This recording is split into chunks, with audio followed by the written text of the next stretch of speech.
Hello guys, तो चलिए start करते हैं आज के करंट अफेयर्स की रिवीजन वाली क्लास बिना टाइम वेस्ट करे। तो पहला प्रश्न पूछ रहे, महाराष्ट्र के अहमदनगर का नाम बदलकर क्या करने का फैसला किया गया? तो आंसर होगा अहिल्या नगर। तो महाराष्ट्र के अहमदनगर का नाम बदल के क्या किया जाएगा? अहिल्या नगर किया जाएगा। नाम से समझ में आ रहा होगा, अहिल्या बाई के ऊपर इसका नाम रखा जाएगा, जो कि 18वीं शताब्दी में मालवा प्रांत की सबसे योग्य शासिका थी। महाराष्ट्र के कुछ और महत्वपूर्ण नाम मैं आपको रिवाइज कराता हूं जो हाल ही में बदले गए, जैसे कि बांद्रा वर्सोवा सी लिंक, इसका नाम बदल के वीर सावरकर सेतु कर दिया। मुंबई ट्रांस हार्बर लिंक का नाम अटल सेतु कर दिया। औरंगाबाद शहर का नाम छत्रपति संभाजी नगर कर दिया। अगला प्रश्न देखते हैं। फिर पूछ रहे हैं, दुनिया का पहला एआई सॉफ्टवेयर इंजीनियर डेविन किस कंपनी ने लॉन्च किया है? तो आंसर होगा कॉग्निशन। ये कॉग्निशन जो कंपनी है, या यूं कह दो एआई स्टार्टअप है, कहां का है? अमेरिका का है, और उसी ने डेविन नाम से एक नया एआई चैटबॉट लॉन्च किया है। ये दुनिया का पहला पूरी तरह से एआई सॉफ्टवेयर इंजीनियर है, तो नाम ध्यान रखना। फिर पूछ रहे हैं, अभी हाल ही में किस देश में राष्ट्रपति द्रौपदी मुर्मू जी को डॉक्टरेट की उपाधि दी गई? तो आंसर होगा मॉरिशस। ये हमारी जो राष्ट्रपति जी हैं, जो मॉरिशस की यात्रा पर गई थी ना, तो वहां पे वो मॉरिशस का जो राष्ट्र दिवस होता है, राष्ट्र दिवस समारोह में मुख्य अतिथि के रूप में शामिल हुई थी, और उसी दौरान उनको मॉरिशस यूनिवर्सिटी की ओर से डॉक्टरेट ऑफ सिविल लॉ की मानद उपाधि से नवाजा गया था। बस इतना सा याद रखो। लेकिन मॉरिशस न्यूज में है, news in country, country in news, तो इसके स्टैटिक देखने पड़ेंगे। ये एक ईस्ट अफ्रीकी देश है मॉरिशस। कैपिटल इसकी पोर्ट लुइस होती है। करेंसी है मॉरिशन रूपी। प्रेसिडेंट है पृथ्वीराज सिंह रूपन, और प्रधानमंत्री है प्रवीण जुगनॉथ। इससे पहले आपको याद होगा, राष्ट्रपति जी को सूरीनाम का एक सर्वोच्च नागरिक सम्मान मिला था, जिसे येलो स्टार कहते हैं। वैसे पोर्ट लुइस से आपको याद दिला दूं, विश्व हिंदी सचिवालय भवन ये कहां पर स्थित है? पोर्ट लुइस में ही। ध्यान रखना। अगला प्रश्न देखते हैं। फिर आपसे पूछ रहे हैं, विश्व उपभोक्ता अधिकार दिवस कब मनाया गया? तो आंसर होगा 15 मार्च को। हर साल 15 मार्च को ही मनाते हैं। इंग्लिश में बोलोगे तो world consumer right day. Theme याद रखो। थीम क्या है? उपभोक्ताओं के लिए निष्पक्ष और जिम्मेदार AI, fair and responsible AI for consumer. मतलब एआई के ऊपर ही इसकी थीम है इस बार। पहली बार इस दिवस को 1983 में मनाया गया था।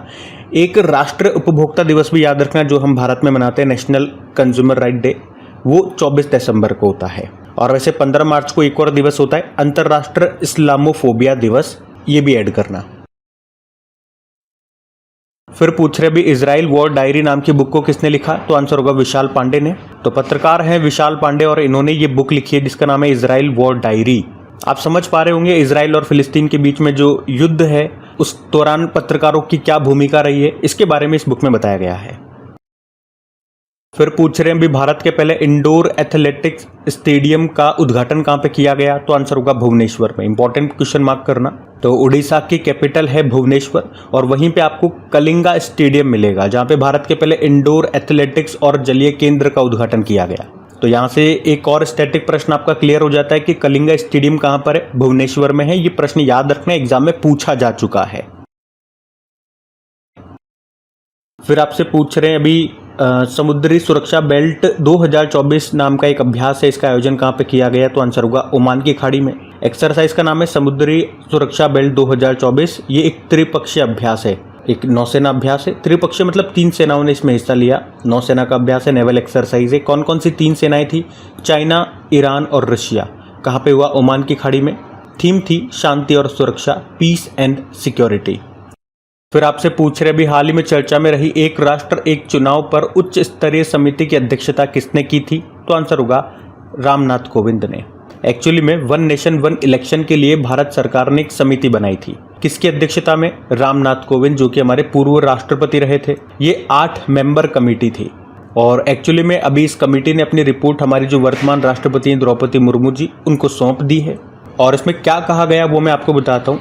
इसमें कहा गया कि भैया ये वन नेशन वन इलेक्शन देश में लागू होना चाहिए, पर कब से? 2029 से, और ये 2 स्टेप में लागू हो। पहले स्टेप में, पहले चरण में लोकसभा और राज्यसभा के चुनाव एक साथ होने चाहिए, और उसके 100 दिनों के भीतर दूसरा चरण होना चाहिए जिसमें लोकल गवर्नेंस के चुनाव हों, जिसमें पंचायत, नगर पालिका, इन सब के चुनाव कराए जाएं। तो प्रश्न समझ में आ गया? थोड़ा सा मैंने एक्सप्लेन कर दिया, लेकिन उत्तर याद रखना। इस समिति की अध्यक्षता किसने की? रामनाथ कोविंद। फिर आपसे पूछ रहे हैं अभी प्रधानमंत्री नरेंद्र मोदी ने वंचित वर्गों को क्रेडिट सहायता प्रदान करने के लिए कौन सा पोर्टल लॉन्च किया था? तो आंसर होगा पीएम सूरज पोर्टल। पोर्टल का नाम क्या है? पीएम सूरज पोर्टल है, लॉन्च किया था मोदी जी ने। और ये जो पोर्टल है किस मंत्रालय के अंतर्गत आता है? सामाजिक न्याय व अधिकारिता मंत्रालय। यहाँ पे सूरज की फुल फॉर्म भी होती है सामाजिक उत्थान और रोजगार आधार जन कल्याण, और इसकी टैगलाइन है वंचितों को वरीयता। काम की बात करते हैं कि इस पोर्टल से होगा क्या। तो वंचित वर्गों को अपना कोई उद्यम, कोई काम, कोई व्यवसाय शुरू करने के लिए इसमें ऋण सहायता लोन दिया जाएगा। तो ये है इस पोर्टल का काम, प्रधानमंत्री सूरज पोर्टल है ये। अगला प्रश्न देखते हैं। फिर आपसे पूछ रहे हैं कि केंद्र सरकार ने इलेक्ट्रिक वाहनों को बढ़ावा देने के लिए भी कौन सी नई योजना शुरू की? तो आंसर होगा ई मोबिलिटी योजना। तो केंद्र सरकार का जो भारी उद्योग मंत्रालय है उसी ने इलेक्ट्रिक वाहनों को बढ़ावा देने के लिए ये ई मोबिलिटी योजना शुरू की है। क्या होगा इसमें वो मैं आपको बताता हूँ। इसमें जो 2 व्हीलर और 3 व्हीलर व्हीकल होते हैं इलेक्ट्रिक व्हीकल, उन पे सब्सिडी दी जा रही है। 2 व्हीलर इलेक्ट्रिक व्हीकल लोगे तो 10,000 रुपये, 3 व्हीलर लोगे तो 25,000 रुपये, लेकिन 3 व्हीलर कमर्शियल लोगे तो 50,000 रुपये की सब्सिडी मिलेगी। लेकिन ये योजना का भी समय है। अभी इसको कहा गया कि 1 अप्रैल 2024 से लेके 31 जुलाई 2024 तक के लिए ये शुरू की गई है, और इसके लिए 500 करोड़ रुपए मंजूर किए गए हैं। आप कहोगे इलेक्ट्रिक व्हीकल्स के लिए तो एक फेम योजना चलती है ना, तो हाँ, फेम योजना चलती है और उसी को रिप्लेस करके उसी के स्थान पे ये योजना लाई गई है जिसका नाम है ई मोबिलिटी योजना। ये भी भारी उद्योग मंत्रालय ने ही शुरू की है और इसका भी उद्देश्य वही है, सब्सिडी देकर के इलेक्ट्रिक वाहनों को बढ़ावा देना। लेकिन ये मैं आपको बता दूं, एक स्टैटिक बन सकता है या एक अच्छा क्वेश्चन बन सकता है कि फेम योजना का पहला चरण, जो पहला फेज है, वो कब से कब तक चला था? 2015 से लेकर 2019 तक, और दूसरा चरण का समय था 2019 से लेकर 2022 तक, लेकिन फिर इसको बढ़ा करके 31 मार्च 2024 तक कर दिया गया था। और अभी हमने पढ़ा ही सही, 1 अप्रैल 2024 से ये नई योजना आ गई, ई मोबिलिटी योजना, जिसने रिप्लेस कर दिया फेम योजना को। फिर पूछ रहे हैं अभी किसे चमेली देवी जैन पुरस्कार से सम्मानित किया गया? तो आंसर होगा ग्रीष्मा ठाकुर और ऋतिका चोपड़ा को। तो वर्ष की उत्कृष्ट महिला मीडिया पर्सन के लिए ये चमेली देवी जैन पुरस्कार दिया जाता है। सिंपल से याद रखेंगे, 2024 के लिए पुरस्कार 2 जनों को दिया गया, जो स्वतंत्र पत्रकार हैं ग्रीष्मा ठाकुर, और इंडियन एक्सप्रेस की जो पत्रकार हैं ऋतिका चोपड़ा को। पूछ रहे हैं अभी राष्ट्रीय टीकाकरण दिवस कब मनाया गया? तो आंसर होगा 16 मार्च को। हर साल 16 मार्च को ही ये नेशनल वैक्सीनेशन डे के रूप में मनाते हैं हम। इसे इम्यूनाइजेशन डे भी कहते हैं। और 16 मार्च को ही क्यों मनाते हैं? क्योंकि 16 मार्च 1995 में देश में ओरल पोलियो वैक्सीन की पहली खुराक दी गई थी। वैसे आप जानते हो अभी भारत पोलियो मुक्त हो चुका है। कब? 2014 में ही। अच्छा, अगर आपसे पूछे विश्व टीकाकरण सप्ताह कब मनाते हैं? अप्रैल के अंतिम सप्ताह को, लास्ट वीक में, 24 से लेकर 30 अप्रैल तक। और आप जानते हो विश्व का सबसे पहला टीका किसने खोजा था? एडवर्ड जेनर ने। कौन सा? चेचक का टीका। वैसे रेबीज का टीका लुई पास्चर ने खोजा था। फिर पूछ रहे हैं बहरीन ग्रैंड प्री का खिताब किसने जीता? मैक्स वर्स्टपन ने जीता है। रेड बुल के ड्राइवर हैं मैक्स वर्स्टपन। मैं बार बार बोलता चलूंगा ताकि एंड में जाकर के ये सब बातें आपको याद रहेंगी। अगला प्रश्न देखते हैं। तो इस प्रश्न में पूछ रहे हैं कि जम्मू कश्मीर में सरकारी गेस्ट हाउस बनाने वाला पहला राज्य कौन सा होगा? तो आंसर होगा महाराष्ट्र।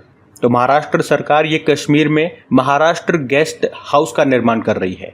और आप कह सकते हो कि आर्टिकल 370 के हटने के बाद महाराष्ट्र ये जम्मू कश्मीर में सरकारी गेस्ट हाउस बनाने वाला देश का पहला राज्य होगा। और कहाँ पे बनाया जा रहा है ये? एक्चुअली में कश्मीर के बडगाम जिले के इच्छ गांव में ये बनाया जाएगा। अच्छा, यहाँ पे एक और प्रश्न मैं आपको बता दूं कि जो महाराष्ट्र सरकार है इसने जम्मू कश्मीर के अलावा और किस स्थान पर महाराष्ट्र भवन बनाने का निर्णय लिया? तो आंसर होगा अयोध्या।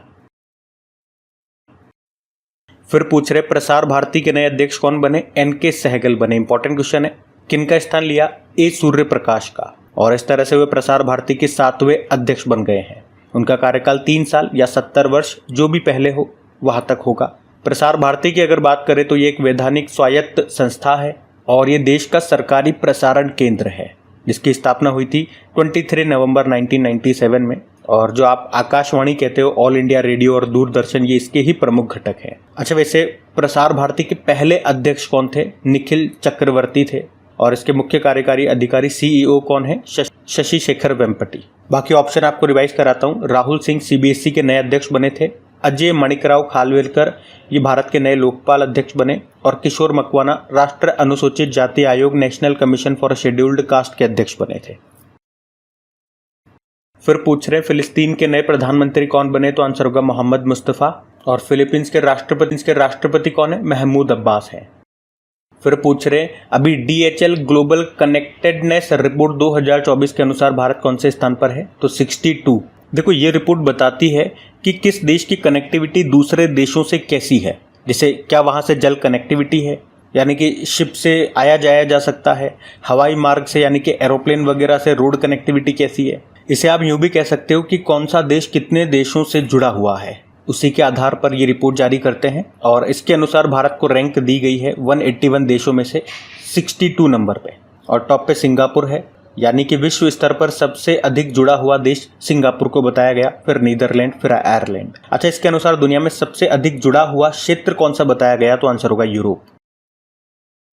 फिर पूछ रहे हैं स्पिन सर्विस इजाद करने वाले पूर्व शटलर व विंग कमांडर का निधन हो गया, नाम क्या है, सतीश भाटिया इनका नाम है। शटलर बैडमिंटन प्लेयर को ही कहते हैं, तो इनका नाम याद रखना।